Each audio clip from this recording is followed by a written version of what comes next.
Hey, y'all. Welcome back to the Don't Mom Alone podcast. I am your host, Heather McFadden, and this is the place where I get to walk alongside you and connect you with people and resources so you know that you don't mom alone. And in this episode, number 331, we are tackling the screen time struggle. And so I've invited author, mom, expert Arlene Pellicane onto the show. You know, we're certainly not anti-tech. We have lots of technology. We just don't want the slot machine in the pocket. And we want our children to be able to solve problems. So when they have a problem, it's not just text mama, but it's like, okay, I have a flat tire. I need to walk home. I guess I'll start walking. I mean, it's what we all used to do. Right. So we want them to be able to solve problems. So there is like our belief system that is putting, under that. But again, we have them use our stuff so that they're not like, oh my word, when we leave this house, we're going to go crazy. The idea is that they have good habits in place. So now when they have the good habits in place, then they're handed a phone. They know how to use that in their life more responsibly. Arlene is the author of several books. In fact, she is the author of a book, Screen Kids, that she co-wrote with Gary Chapman, who is the author of The 5 Love Languages. She's written a grandparenting Screen Kids, Growing Up Social. She's also the host of the Happy Home podcast, and she has so many other resources over at her website that we've linked in the show notes. Today, we're tackling screen time. And y'all, I mean, it has been something I have felt the burden and the weight of presenting to you, because the very last thing I want to do is add guilt, shame, burden to you as a mom that already feels those in so many other areas of motherhood. So let's say off the bat, we will agree that if you start to feel those things, you will maybe reach out to me, reach out to friends, talk to God. But most of all, know that you are the keeper of your family. You are the one who knows the state of your home. You're the one who knows where your challenges are. You're the one who knows maybe where you're feeling a conviction of changing some things. And I felt like heading into summer was a great time for our family to reestablish some habits that had creeped up on us, particularly during COVID. Because last summer, there weren't a lot of fun options outside the home that were available to us, even a lot of trips that got canceled and camps that we normally go to. And so we just spent a lot more time on screens. And so heading into this summer, I had a feeling that my boys thought we would keep the same boundaries and rules as last summer, and I didn't want to do that. So I'm going to share at the end of the show what plan we came up with and how we presented it to our boys. And this was something that I did after listening to Arlene. So I'd love for you to listen to Arlene, knowing that she is on one end of the spectrum. They are in public schools. They live in San Diego, and they have a no phone, no social media, no video game policy. I'll just say that right off the bat. So that's where she's coming from. And then I'm on the other end, maybe not all the way on the other end, but somewhere in the middle, where we do have phones, we do have video games, limited social media, but boundaries. So I'll present what we came up with and share that at the end. All right, let's get right to it. Here we go. Arlene, welcome to the Don't Mom Alone podcast. Thank you so much. It's so much fun to be with you, Heather. Well, we need your help. We need your help. I could probably use yours. So that's perfect. I already told you that I found you through the Christian Parenting Perfectly Imperfect. I always say it opposite. Sometimes I say imperfectly perfect, but it's perfectly imperfect. Either way, it kind of works. It's like we're doing our best, our gosh darndest best to parent. And there aren't formulas. And in the area of technology and screens, we are the first generation to navigate this. And I know for myself, I'm weary. I'm tired of setting boundaries that get pushed over. I'm tired of having to navigate it. I'm tired of it being a conversation. There's so many other things I'd rather parent. I actually don't even want to parent those things. And so when you wrote a book on this topic, you have been leaning into it. Tell us how many kids you have and what ages they are. Yeah. So I have 3 kids. Yeah. Ethan is, so we go boy, girl, girl, and Ethan is 16. He's a junior. Noelle is 14. She's a freshman. And Lucy is 11. She's in 6th grade. So, and we live in San Diego and they go to public school. So it just gives you kind of that picture that they're older and they are in a secular environment and that we don't live under a rock. Yes. And have they been schooling from home this year? They have all year. Yep. Okay. Online all year. My 6th grader is back in a hybrid model in the afternoons and she loves it. So great. Well, that's part of this issue too. Heading into summer is kind of detoxing, I feel like a little bit, because where there was already a challenge in the draw of a screen, it's hard for parents to disconnect. Now it was like you were doing school on the screen or we're working from home, my husband and I. So it's kind of like you need quiet sometimes. So it's a great option to give kids screens that keep them quiet so that you can do the work that you're now doing from home. So help us out. How do we navigate one? I feel like a starting point of, you had mentioned your own journey of like, how do we even enter the screen conversation when it comes to access? Like, I know a common question I get is, how young do you give a kid a phone? Mm-hmm. How do you, we're not just talking about screen time, like watching TV. Yeah. Because that's a lot different. It's funny. They used to think like, oh, that's passive. That's not good. And now the research is showing like, oh, that's passive. That's a lot better than you like scrolling on social media. You like pressing buttons. You like playing video games. It's like, hey, that passive stuff is actually not that awful compared to the active stuff. So that's like a aha moment. But I think it's so important to view the summer. If we can just take a deep breath and say, you know what, instead of thinking of this with horror, like a lot of it is our mindset, like to think, you know what, we all need a break. And this could be a beautiful time to have some kind of different routine with our screens, because before it's like with school, you have to, so you have no choice. But here's how you can explain it to your toddler and your teenager and yourself, and this it's not flawless, but it's helpful. Digital vegetables versus digital candy. So digital vegetables, that's like online school, Skyping grandma, learning a language. It's the stuff your kids never get in trouble over. You're never like, why are you talking to grandma again? Oh my word, you're learning Spanish. I hate when you do that. So they're not sneaking around at 2:00 in the morning. You're not like, what are you doing? I am doing my math lesson. It's so obvious what a digital vegetable is. You actually, as a parent, usually have to force feed it to your child. Like, please, will you please do this digital vegetable? But the digital candy, of course, that's so much easier. That's YouTube and Netflix and Hulu and Disney and social media. And it's endless and it's bottomless and it's quick videos and it's entertainment and it's amusing. It's dopamine for the brain. It's rewards. It's, all that. All the gaming. And so all the gaming. Yeah. So obviously a little candy in someone's life is okay, but a lot of candy, if your child eats literally, you see them, oh, look, you've got chips and Coke for breakfast, lunch, and dinner. And look, wow, it's snack time. You have red vines. I mean, if you saw this, like, okay, this is going to be a problem for you when you're like 20. And so this is a good way of us to think of it, to realize, oh my goodness, you are built on digital junk food. And it's not only your body, but obviously it's the mind, your brain. Like, what is your child able to process? How mature are the muscles working in there? Have the infrastructures been built, or is it all just like unfinished woodwork? I mean, that is serious. Yeah. And so if we can kind of get that fire in our belly, like, wow, this is really important. Like, if my kid's mind and if their heart, their belief system, is it being built on digital vegetables or digital candy? And then realizing, just like I have no self-control with chocolate in the house, so if I have a giant size of M&Ms and I put them on my desk and I say with my fully formed adult brain, I am going to have self-control and only eat 10. Like, there is no way I can do that. I just can't, because it's right in front of me. And when we hand a child a phone, whether that child, a smartphone, whether that child's in elementary school, middle school, high school, it is like strapping a big bag of M&Ms to their waist and saying, just have 10.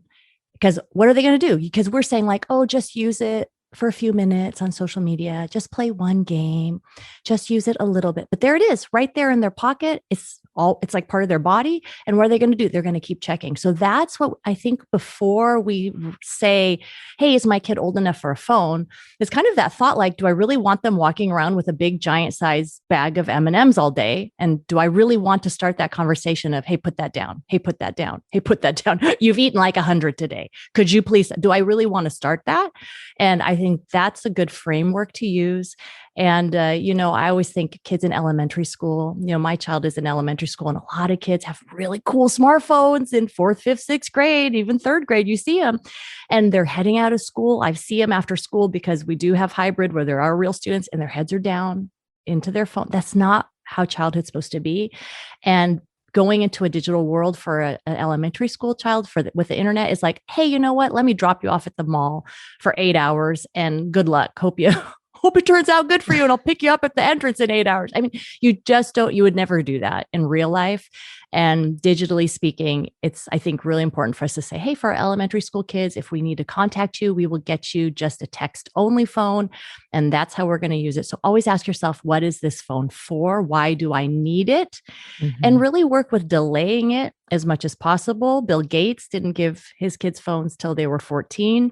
Yeah. If you're listening to this and you're like, oh my word, but I gave my child a phone during COVID and what am I going to do? You can always start not with I did the wrong thing. And, but more like humbly, apologetically, like, hey, I was just listening to this Don't Mom Alone podcast. And, I, as a mom, I'm obviously not perfect. There are a lot of things I'm learning, and I just learned new information. Like, you need to sleep for 9 to 11 hours every night. And the phone might be disrupting that. And, Bill Gates didn't give it till they were 14. And I didn't realize that. So I'm really sorry. So we're just going to do like a 1 month where we're going to take this phone away and just see how you are doing, if you feel better. And, obviously you don't expect your child to be like, oh, mom, this is just You're a dream so come true. Wise. You're such so a smart awesome mom. If they're going to be like, you're the worst mom and you're the one that gave it to me and you have no right. It's my phone. It's not your phone. But hello, you're paying for the phone.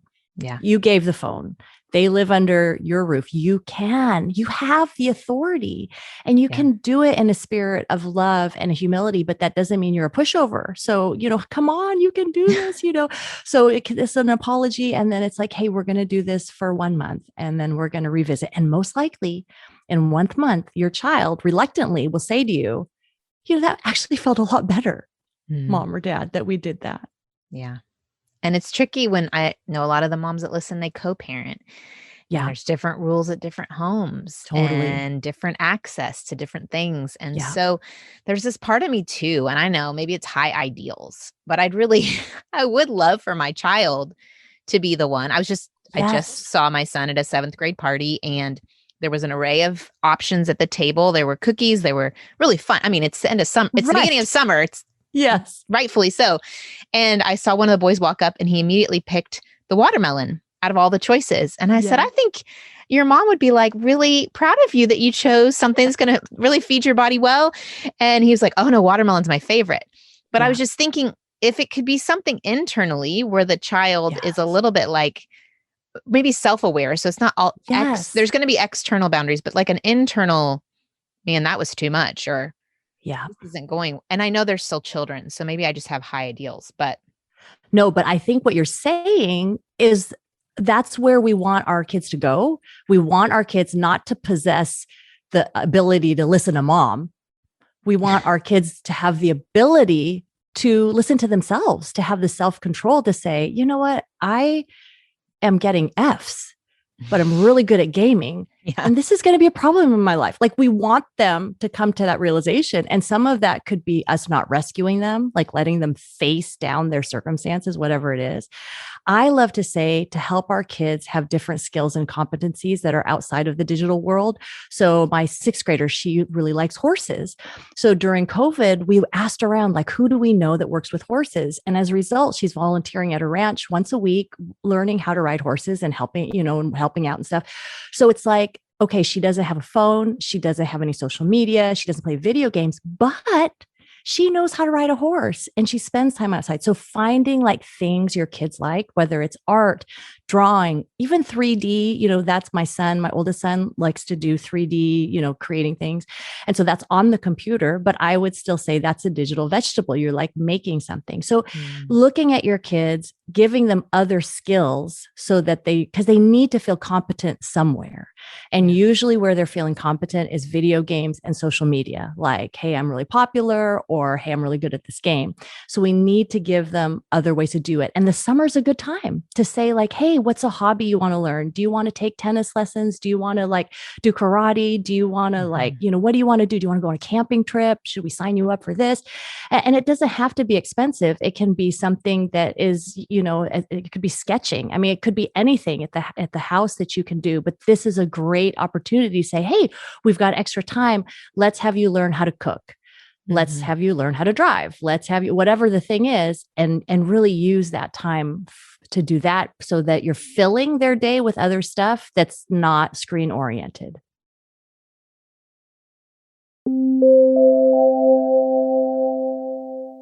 I know many parents have a love-hate relationship with summer, and I totally get it. I feel like this year it's like hyper warped speed, all the fun things that we're excited to get to do again. Of course, it's wonderful to have more time with your kiddos, but there is a long to-do list and it doesn't get shorter just because school's out. And especially if you have young kids, I know cooking dinner when they're all home can be chaotic. So I'm excited to tell you about a free bonus menu Prep Dish is offering this month. So if you're a regular listener, you've heard me talk about their new super fast menus. And I thought prepping 5 healthy dinners in just an hour was the best you could get, but somehow they're upping their game. For the month of June, Prep Dish is now offering all new subscribers a free bonus menu. It's not just your average meal plan, though. It's designed to let you prep 5 healthy dinners in just 30 minutes. That means you could prep everything while the kids eat lunch one day, during their 30 minutes of screen time, or like what we're doing, and you'll hear at the end of the show, incentivizing your kids to be your sous chef and help you prep those meals in 30 minutes. It doesn't get any easier. Don't worry. Just because the meals come together quickly, it doesn't mean you're missing out on flavor. The bonus menu includes things like California burgers with a berry salad, yum, shrimp tostadas, and a slow cooker Italian pork. I personally cannot wait to try. So if you're still not convinced, remember that you always get a 2-week free trial if you go to prepdish.com/DMA for Don't Mom Alone. So you can try the meals out yourself before you really commit. Again, that's prepdish.com/DMA. You get 2 weeks free. And for the month of June, anyone who signs up, you get the fastest meal plan ever bonus.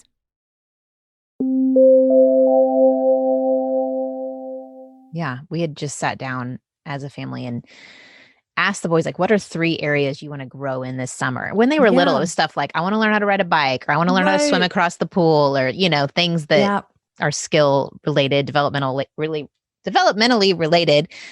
And then this summer, it might be more, I want to improve in my basketball, or we're going to maybe do a little speech therapy. I'm a speech therapist. So maybe time to finally put the gobbler's kids go without shoes. Put some energy into some things. But I think where we're even going to struggle is the screen time has always been the carrot, the motivator. Yes. So last summer it was, you earn tickets for each 15 minutes that you have of screen time. So you earn the tickets by doing the laundry. You earn the ticket, whatever jobs I come up with, mopping the floor, or this came from one of my guests' mama systems.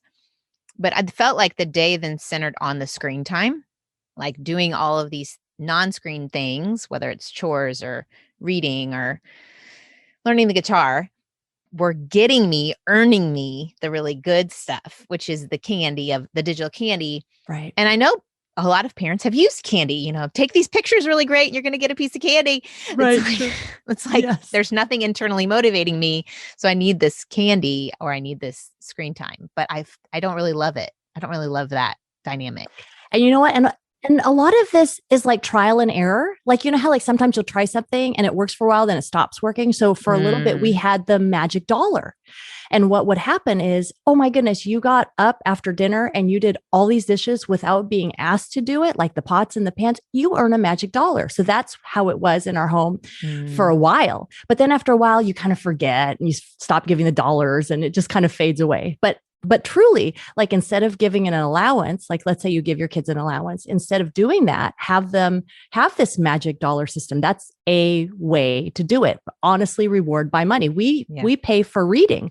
So we'll say, if you read, and we'll have like these, adult, business books, spiritual life books, like the How to Win Friends and Influence People kind of books by Dale Carnegie. Yeah. And on the spine, it'll say $25 and a book report. And when they finish the book, they read the book. And we started doing this probably like 6th grade, 7th grade, 8th grade, and then all the way through high school. So they can do it. So there's a bookshelf with these books.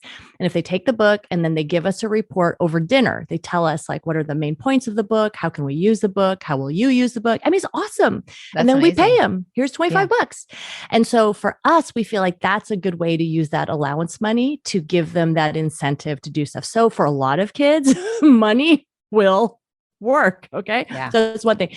Another thing we've done through the years is like a marble system. So for instance, let's say we were noticing during COVID that, you become, more snippy. You've been with each other all year. I mean, what are you going to expect? 3 siblings, 2 parents. I mean, it's going to happen. So my husband actually thought of this, that you are to and find something that was really great that someone did. You compliment them on what they did. So you stop and you ask, how did that make you feel? And how does that, and what does this say for the future of this child? So for instance, it would be like, hey, I saw that you took in my coat last night that I forgot to bring in. And you know what? That was so considerate. It made me feel like you have my back. And in the future, I really think that you're going to be a responsible adult. Like you're going to take care of other people. So you get the picture, and then you give them a marble. So then let's say at the end of the month, whoever has the most marbles gets to pick where you guys are going to go out special to eat that week. So just find other systems. It doesn't have to be rewards digitally. And I think it's not a bad idea to wean yourself off that digital reward system and find another reward system. And of course, you are going to have to experiment. I mean, one year it might be like, hey, if we can do X, Y, and Z, we're going to take this big family vacation. And who knows, maybe you were already going to take the big family vacation, but you might as well get some mileage out of it. That's what my husband always says, like, well, make that the Christmas Christmas present, please. So just have those things that, get creative of what, and it takes a little bit of planning. Ask your friends, like, hey, what do you do for rewards? What seems to motivate your kids? And kind of work that way. So do you have a time designated in the day for them being on the screen, or is that just like here or there? Like, what are your boundaries? What boundaries do you recommend, I guess? Yeah. So let me do the recommend, then I'll tell you what we do. So what I recommend is no phones in the bedroom. That's going to solve a lot of problems, whether you have a 5-year-old or you have a 15-year-old, 18-year-old, and just blame sleep. Just say the National Institute of Health has shown us, with the study of 10,000 kids over 10 years, one of the main things that's going to help you is 9 to 11 hours of sleep. I mean, it's not rocket science, right? But most kids are not getting 9 to 11 hours of sleep. Why? Because they're staying up late gaming. They're getting up early to game. They're waking up in the middle of the night to text their friends. They're on social media. They're watching YouTube. You got it. So this is a huge problem. So if you will just have the boundary of, we will not put that in, and again, that you say, this is for your health. I know you don't think it's the best for you, but we believe it's going to long-term really help you. And we're going to take your phone. And there has to obviously be a relationship there. If you're very antagonistic right now with your child, then maybe there's some bonding activities that need to happen before. And by that, I mean, you just go out to be nice to each other. You just go out and build a bridge, go build your bridge and then go give your rule, because these rules work a whole lot better when they know you love them, when you've spoken their love language to them. My co-author of Screen Kids is Gary Chapman. When they know my parent loves me, that's going to be a lot easier for them to take whatever new rule you're doing, such as no phones in the bedroom. So no phones in the bedroom. And then for us, something that's really simplified our lives. It truly has simplified our lives. And if you have young kids, I highly recommend this, is they knew growing up, we're not going to install video games on our computers or on our devices. We're not going to play video games at home. So this was us, because we just felt like once we start down that road, that's going to be hard to mitigate. So that was our choice. And they kind of knew all the time. If they want to play, like when they go to Costco, they're like, this is awesome. We can play video games, the Apple store. Let's go to the Apple store. That's fine.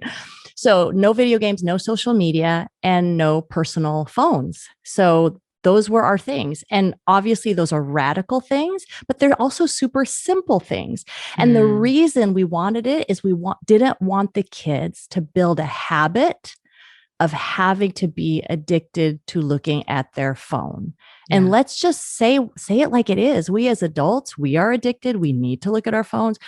Our kids aren't even equipped with the same kind of brain that we have. They have a much more immature brain than we do. And so if we think we can give them this device and they know what to do with it, right? So that's what has really helped us. And it's even our 14-year-old and our 16-year-old. Our 16-year-old has a Google Voice number. He's captain of the debate team, co-captain of the quiz bowl team. He plans parties. He gets people together. People think, how does he do it without a phone? He uses that Google Voice number. He texts all his friends. When he needs something online, he just grabs my phone. He uses it. I'm fine for the kids. They use my social media accounts. They see what they need to see. So it really can work. And so I just want to throw that out there, that's what has really been a lifesaver for us. Yeah. Now I know like a great majority of you are like, okay, well, she must live on the planet Lala, because that is like, do you not know that we have these phones to improve our lives? Right. And, we're certainly not anti-tech. We have lots of technology. We just don't want the slot machine in the pocket. And we want our children to be able to solve problems. So when they have a problem, it's not just text mama, but it's like, okay, I have a flat tire. I need to walk home. I guess I'll start walking. I mean, it's what we all used to do. Right. So we want them to be able to solve problems. So there is like our belief system that is putting, under that. But again, we have them use our stuff so that they're not like, oh my word, when we leave this house, we're going to go crazy. The idea is that they have good habits in place. So now when they have the good habits in place, then they're handed a phone. They know how to use that in their life more responsibly. Yeah.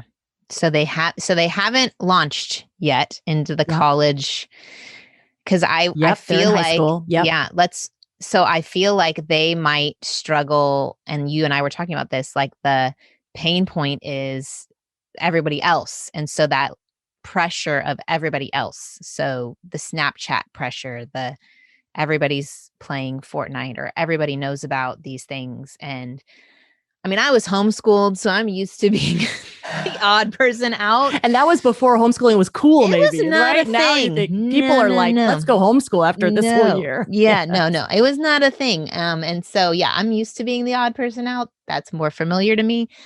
But I know that a lot of parents will reach out, and that's a struggle of, I don't want my kid to be left out, or I don't know what to do. And honestly, we have followed kind of the community we're in and what people are doing in our community. And it is a private school community, but still, I mean, there are phones, in the upper middle school. And with boys, I find it's not the social media, it's the gaming. That's the bigger thing.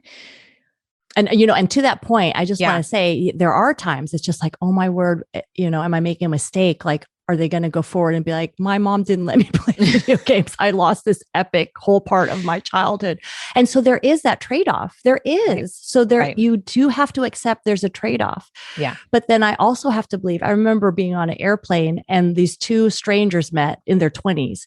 But they were both gamers. And the whole time they talked about gaming, it was hysterical. They were so loud. They were cussing up a storm. And they were just talking.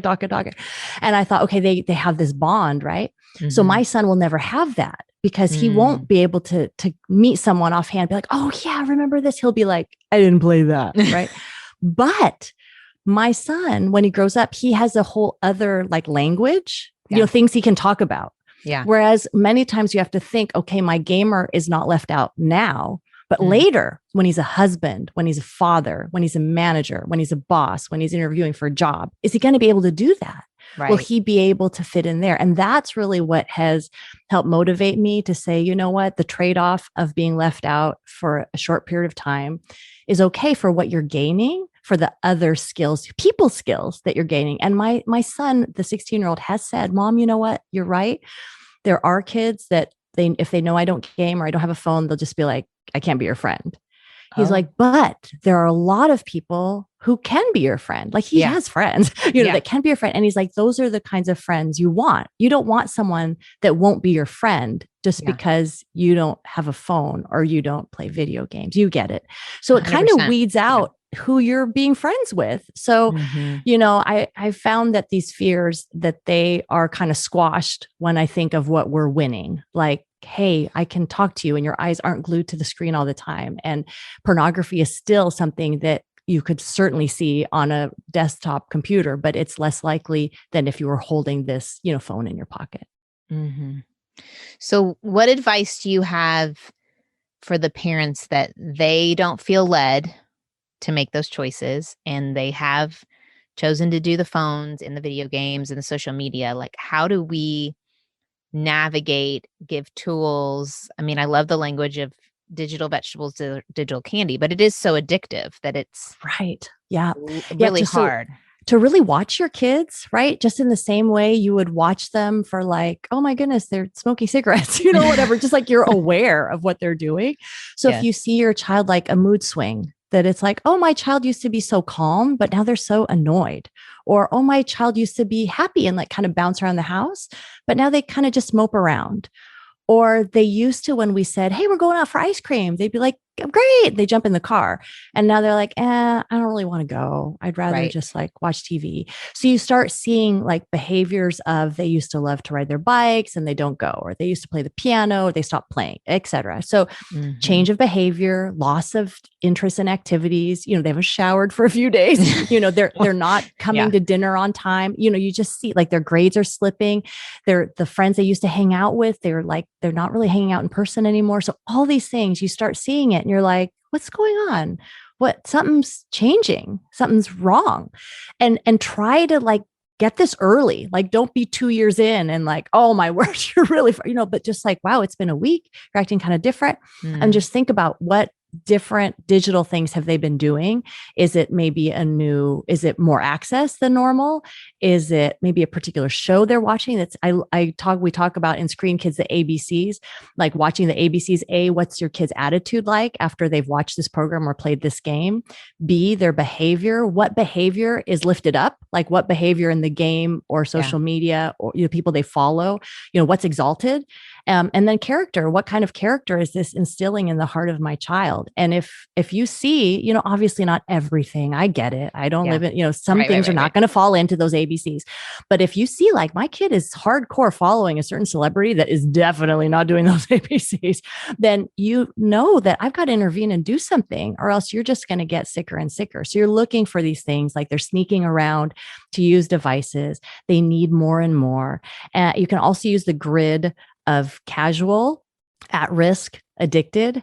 Casual is like, hey, they got social media, they post for 5 minutes, they don't even pick up their phone and check it for 2 days, and then they pick it up again. It's like, okay, they're casual, just like a gamer. Like, yeah, we can play for 15, 20 minutes, half an hour. Then we're like, okay, we're tired of this. We're going to go move on, ride bikes now.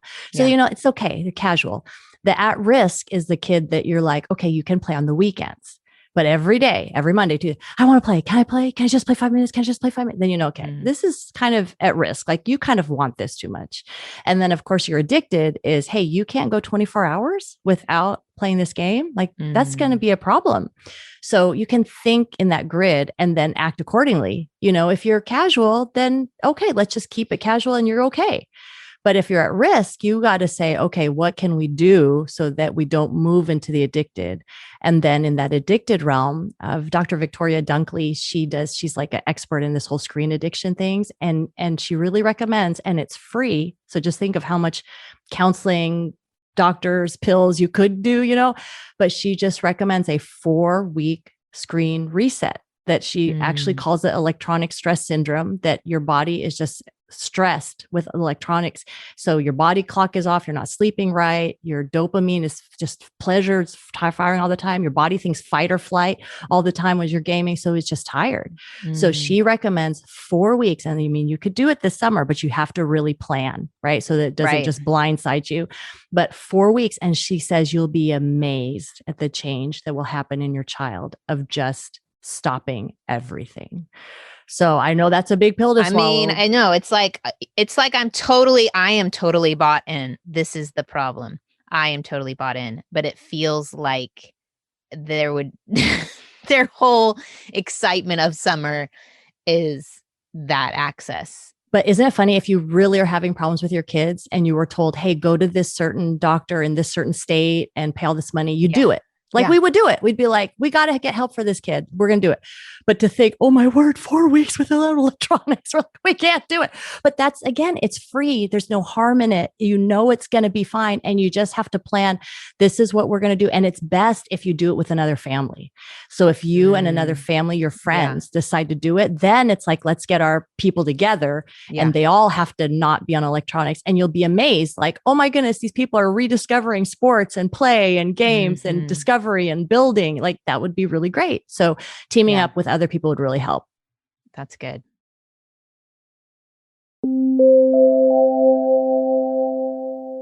I know there's a lot of change right now, a lot of shifting, and a lot of what's happened in the past catching up with us. And if you're in a place where there's something interfering with you functioning well, preventing you from being the mom that you really would like to be, I would love to connect you with BetterHelp.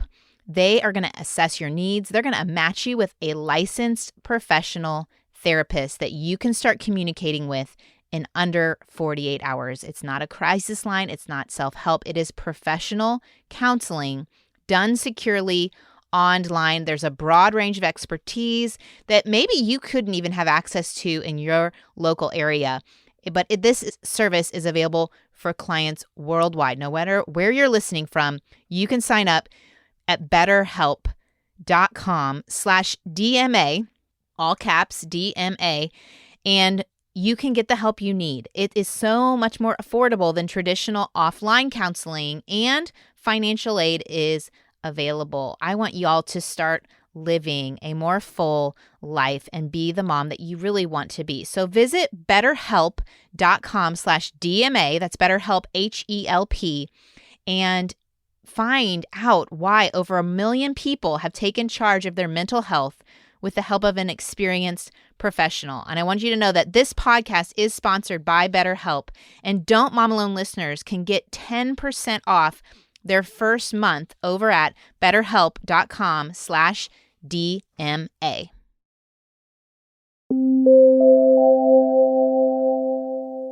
Yeah. And like you said originally, sometimes it goes back to, are we communicating in their love language? Do they feel loved? Because I know in different stages of my relationships with my boys, there's a trust of, okay, my mom does love me. Yes. I don't like what she's doing here, but I know she's for my good. And it's, goes back to our relationship with God. He loves us, and some hard things are going to come across our path. That doesn't mean he doesn't love us, but it's for our protection and it's for our care. And so it's just a good reminder. I'm not looking forward to the conversation, but I also don't look forward to, like you were saying, when they get off the screens, at least you need 30 minutes for the coming off the mountain of that time, because who they are right after, their brains are just scrambled. Like, I just feel like there's that fight or flight is really ramped up, and some of them are more at risk at that than others. And so, I know, like you said, we know it's for their best. We dread it because of the disruption to relationship and how much they're not going to like it. But I think if we put time and energy, if you guys haven't read the 5 Love Languages, check that out. Highly for recommend sure. it. Yes, for sure. And Screen Kids we treat the 5 love languages with technology. So like, how can you speak these languages in this digital world that we live in? So tell me more about that. So tell me important. what do you mean by that? So let's say your child's love language is touch. That's what my daughter Lucy, when she was 2, she'd come in, huggy, huggy. That was the first thing she said in the morning. So I knew like, oh, you are physical touch. You want a hug. And so if your child's that's how they like to be loved, is like you're holding them, you're wrestling their hair, you're wrestling with your boy, and that's it. Well, guess what happens with technology? When they are playing a video game, when they're on social media, you're not like, oh, let me sit right next to you and watch what you're doing. You head the ultra opposite way. Or you should. Let me get something done. You should maximize that time for exactly. sure. Let me get something done while you do this. Yes. And so here we are at bedtime, and it used to be that we would snuggle up and read books, but now the kid is alone with an iPad. And again, this is not meant to guilt you out, but let's say their love language is touch. They've lost all those moments for touch, because what are we touching? We're touching our iPads. We're touching our phones. We're not giving physical attention to our kids. Yeah. And so all these things, just think about, okay, how might time is a huge one. Spending time, quality time with a child. That's how a child feels loved. That's how my middle daughter is. If my husband says, I'm going to Home Depot, she'll go, I'll go with you, because she just wants to spend time with him. So if you spend time together, but you're on the phone a lot of that time, guess what? It doesn't count. Right. Like it didn't fill the love tank. So you're so right in saying that if we will take the time to love our children, they will be able to grasp all this backdrop of the stuff, and really get your kids like watching things like The Social Dilemma that's on Netflix that show you like the addictive nature of screens, and kind of get them in the matrix to realize, hey, you know what? You need to be in control of where your attention goes. You don't want to give that to a tech company. So you need to learn, so kind of, I think if you approach it with giving them the know-how, then they feel more like in the know and smart about making better choices. Yeah. Then you make the bad guy the marketers of the games. Yeah. Right. Exactly. Like they're just trying to trick you and make it addicting. And they're using casino tricks to keep you on Fortnite. Yeah. And I was thinking with the love languages, the words of affirmation kids, if all of your conversations are negative of get off of that, you need to stop. And they're attacking because of the fight or flight. Like, you're having a lot of negative interactions that makes them not feel loved. So that's super, super helpful. I will definitely put a link to your book in the show notes. And is there any other resource that you would recommend for anyone who wants to get more help or guidance on the topic? Yes. I'm so glad you asked. I'm working on a documentary of Screen Kids in their own words, because I thought, let me interview my own kids so people believe me that they actually is this really real? I know. I'm just lying about all these children. So I thought during this COVID year, man, I got them under my roof. I'm going to interview these kids. So in the summer, I will have this. So go to happyhomeuniversity.com, happyhomeuniversity.com, and you can see the Screen Kids. You can see it in their own words. And it might be something, I'm going to try to pull excerpts of just the kids, just like short little 5-minute things. The whole thing is going to be about 45 minutes. And I'm going to pull short excerpts so you could show them to your kids. So you could be like, look here's another kid who doesn't have a phone. You said you were the only one, but apparently you're not. You're not the only one. Oh, yeah. So that's going to be a lot of fun. And I'm also working on a masterclass to go along with Screen Kids. So happyhomeuniversity.com. Very cool. Yeah. Well, my husband grew up without a TV. Yes. So I was homeschooled and he had no TV. Totally. Yeah.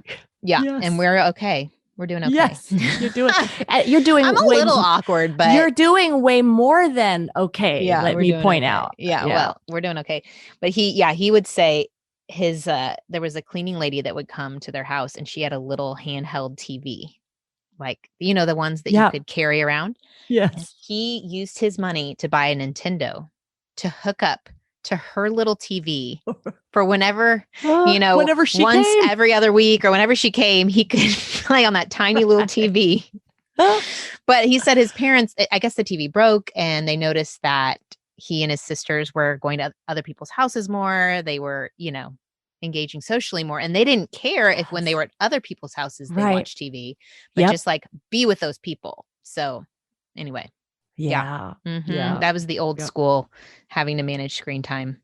I love that. Being unique from the rest of the crowd. Yeah. I love that. But he can't, he doesn't enjoy conversations about shows I watched because we had a TV in every room, right? Even the bathroom. Yes. But we can still relate. It's fine. It's fine. Yes. Well, thank you, Arlene, for sharing your story, sharing good help and encouragement that we can own this challenge. We can own it. You can do this, Mama. You can do this. And honestly, and I prayed this before, that we as moms, we each have our own conviction points, and there's no one formula for any mom's journey, but there is one Holy Spirit who is going to provide just the right nudges. And for your kid, if you see those caution points, that where you're feeling like, I really want to do something about this, you have been given the power of God in you. You have the ability. You can.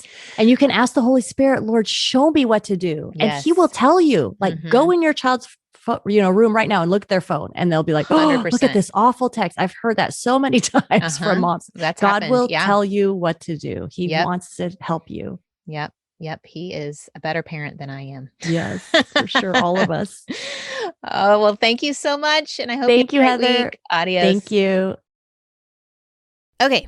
I promised I would share with y'all our plan after I interviewed Arlene. So to be honest, when I got off the interview, I kind of felt a little bit conflicted.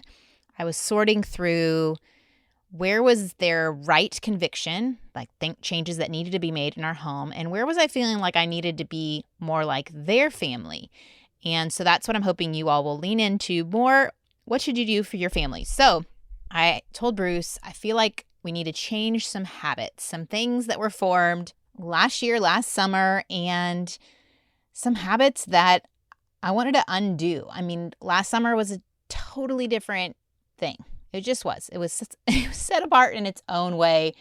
And I knew my boys would head into this summer thinking that some of our boundaries were going to stay the same.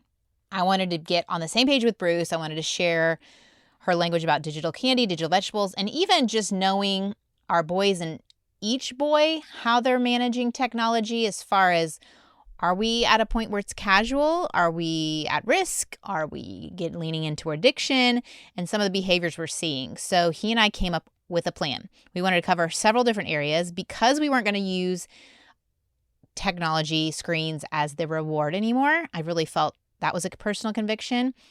He and I were setting up, well, how do we help motivate them to still contribute to home care, taking care of things around the house, and personal development? So we came up with our plan for that. And I also felt like I wanted, before we even brought up this whole concept, I wanted to remind them of what summers in the past have felt like. And I'll also tell you, like, in the days between when I interviewed Arlene and when I talked to Bruce, I kind of mentioned to the boys that we were going to be changing some things up. And maybe in a moment of frustration said, we may get rid of video games altogether. So they really didn't know where we were going to land. So which was actually kind of worked in our favor, because when we presented the plan, they were a little relieved. But what I did before we even talked to them was I went into my office and I just went on my phone and I looked at old summers and picked several videos and created an album on my iPhotos called Set Apart Summer. And I just kept putting pictures in there. And we got the boys together and I projected it onto the Apple TV, a little slideshow, because Apple does that really great. Like, they make the slideshow, and it was so fun. It was just great to remember, one, their relationships with each other, two, just the fun that can be had off screen, and the things to look forward to this summer. So we did that. We talked through home management and had each boy pick different chores they wanted to be in charge of for the summer. We actually asked them, do you want to have different chores every week? There's a Instagram gal I follow, and like every week they have a different game to assign chores. They wanted to keep it simple. They wanted to just stick with their same jobs. So my big boys are in charge of dishes, unloading, loading, and trash. And the little boys are in charge of pets. And then they each have an area of the house that they're in charge of picking up. We also talked through what areas, like I'd mentioned before in the interview with Arlene, what areas they wanted to develop personally. And we used her idea of financial reward. So if you learn a new song on the guitar and perform it for us, you get X amount of dollars. If you do your speech therapy and hit different articulation goals, we will give you X amount of dollars. Ironically, when we showed that video of past summers and my son heard himself in one of the little clips, he said, "Is that how I sound?" Totally unintentional, but another motivator to do the work and to grow in that area. Another was basketball skills. And anyway, so we did that. We set that up, continue to kind of add to those. And we told them that we were going to push back from, now this is just a lot of time, but y'all, last summer they were getting and earning with tickets 3 hours of game time. And we were going to dial that back to an hour a day. And thankfully there wasn't an uprising. Nobody threw anything. They didn't throw a fit because I think they thought we were going to take it away altogether. And for some of you, you're like, wow, an hour, that's a lot. Whatever it is for you, I'm just sharing our details. I also was feeling convicted about some habits of waking up in the morning during the summer and just going down and turning on the TV and kind of it just being on for a few hours, depending on, we have teenagers that wake up later and younger kids that wake up earlier. I didn't really love that rhythm. And so we weren't going to turn on the TV first thing in the morning during the week. Still can on Saturday, Sunday, but not during the week. And then we're not going to turn the TV on until after dinner. I just really would love for them to now help me with dinner, like I'd mentioned in the prep dish ad, instead of just sitting on the couch watching TV while I'm in the kitchen. So we're doing that differently. And then with the phones, I know that some of you are probably like, well, when did you give your kids phones? I think that's such a personal thing based on a lot of different factors. Our oldest, we were able to hold off until he turned 14. Our second, he got it a little earlier. That's something I would tell you, like whatever your age for your oldest is, just expect it to be younger and younger. And then we decided as a family, Bruce, me, and the boys that have phones, that we're just not going to have our phones with us when we are watching TV at night. Going to put them on the charging station in the kitchen, just as a boundary of like, it's not fun to watch a funny show or a movie together if everyone's kind of on their phones. The other is on my younger teenage boy's phone, I've added a bunch of limits and through the screen time option under settings on phones so that the phone kind of blocks that app. I'm still kind of working through that. I would appreciate all tips, but there are dumb text-only phones that look like smartphones. It's called Gab Wireless if you're curious for options. There's the wrist phone options that text just a couple numbers. There's a lot more technology now than there was even when my older boys were young. And then I would say another thing I felt just convicted about after listening to Priscilla Schreier and Crystal Evans-Hurst, their sisters. They were talking on Instagram. And Priscilla said she was so thankful that her son, who's going off to college, had the habit of praying just a little prayer, reading a little verse to start off his day. And I thought I would love this summer to kind of get my boys in that habit. And so I grabbed a bunch of those. They're like dollar store journals that we have tons of. Each boy has one. And then my friend Erica Dawson from The Faithful Mom, she just released a script sub membership. And every month she sends you PDFs of verses to read every day and discussion questions and even memory verses. Anyway, I did that. I printed off that list and I've kind of left it in the kitchen. And each boy, I printed off a little prayer that is in the journal. I'm just encouraging them, if you could just pray this little prayer, read this little section of the Bible, and just write down what you hear God say to you or what you feel led to think about or whatever. It's like free form, no worries. Just to get in a habit of being in God's word every day. So none of these things are prescriptive. None of these things are formula. You are not a quote unquote failing as a mom if you aren't doing these things. This is where I felt motivated. Who knows how long these things will last? I'm just saying I wanted a restart and summer felt like a good time. Okay, I am talking way too long. So I'm going to pray for us. I'm going to pray for God to provide the peace that we need, the direction, and the wisdom. Lord, I thank you that you are our guide, that your spirit resides in each mom, dad listening, and that you are so gracious to us. I pray for any moms going through incredibly challenging seasons, whether it's with their spouse, with health, with pregnancy, with new babies, that you would give her the grace to know that more screens is okay, that is not failing, that you would be her provider in that season. to just know what is okay for them, and that it's not going to be a forever habit.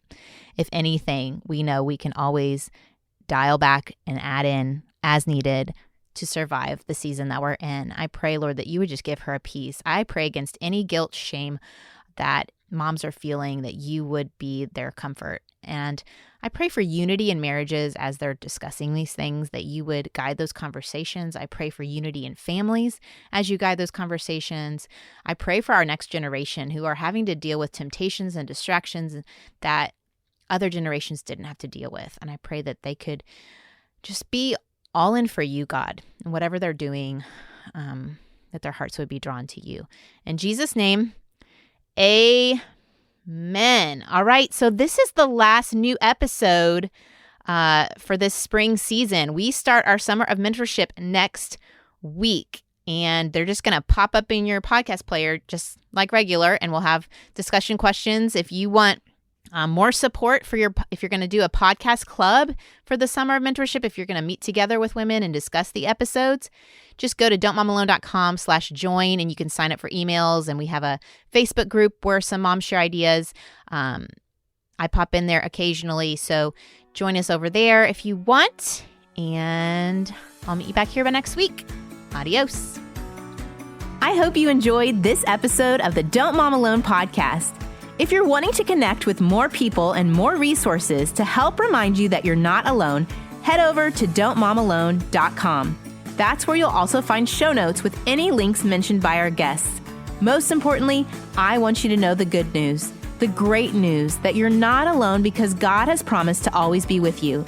With faith in Jesus Christ, the one who died for you and rose again, Jesus said when he left, he was going to leave a helper, a comforter, to be with us. God in us. Moms, that's superpower. So while you're washing dishes at your kitchen sink, while you're driving to and from work, while you're feeding that baby late into the night, while you're cleaning sticky floors, God promises to be just as present with you as when you're worshiping in a church pew.